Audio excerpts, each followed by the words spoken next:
the first speaker of Mymensingh Girls Cadet College, Cadet Azreen, to speak for the motion.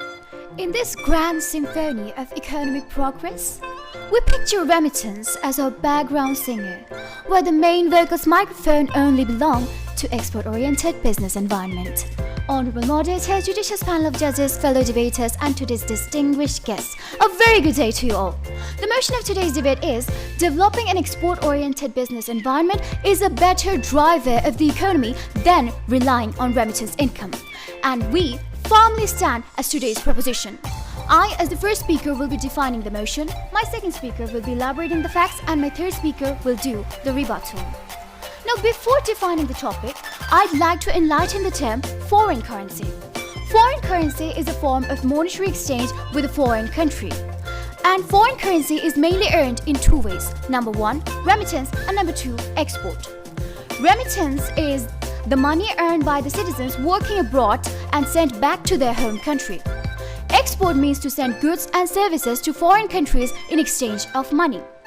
Export-oriented business environment refers to a setting where a significant portion of the country's economy is geared towards producing foreign currency, thereby increasing its export and its income.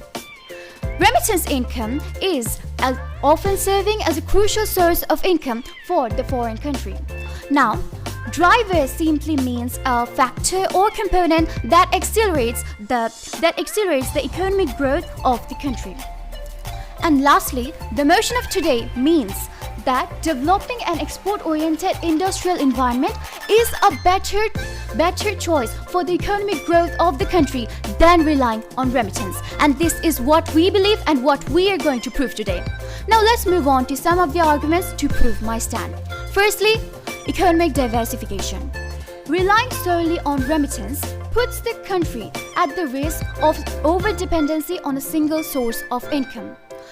On the other hand, developing an export-oriented business environment allows the country to have more industries, to flourish various industries like textile, jute, leather, shrimp, pharmaceuticals, and so on, which have been reducing our vulnerability. And according to Daily Star, these sectors have been increasing our GDP to 35.5%. And according to Business Inspection, my dear opponents, Bangladesh export earnings hit a record of $52.08 billion marking dollars in the year 2022. Secondly, prosperity. The Financial Express on July 2022 expressed that the remittances received by our country in the fiscal year 2022 to 2023 was $21.61 billion. Whereas Dhaka Tribune the very next day explained that the export earnings of our country in the same fiscal year was $55.55 billion, my dear opponents, which is more than twice of the remittances we have earned. So my dear opponents, even if you're blind, I think you can still see the differences here. Thirdly, job creation. Let's define the term trickle-down effect first. Trickle-down effect is a model of product adoption that affects many other goods and services. Honorable moderator, let me give the example of cadet colleges here. When the first cadet college was established, we saw that many other coaching centers, tuition services were created based on the idea. Likewise, my dearest opponents, when an export industry is established, we see that many other small businesses, many other industries are created based on the same export industry. So my dearest opponents, these sectors, these opportunities have also increased our job opportunities in our country by 14%. Source, sexabank.com. Fourthly, my dearest opponents, economic development of any developing nation must have sufficient trade policies, according to Dr. Jaidi Sattar, chairman of Policy Research Institute of Bangladesh. Trade policies can be categorized into two parts. Number one, inward-looking import substituting policy, and number two, outward-looking export print policy.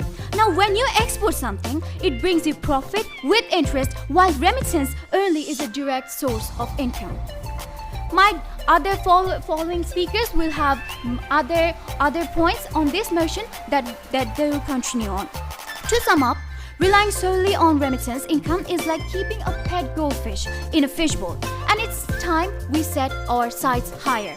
Like trading that fishbowl for a giant aquarium, let's release our economic goldfish into the ocean of global commerce and watch it grow into a mighty economic world. With this, I conclude. Thank you, Honorable Moderator.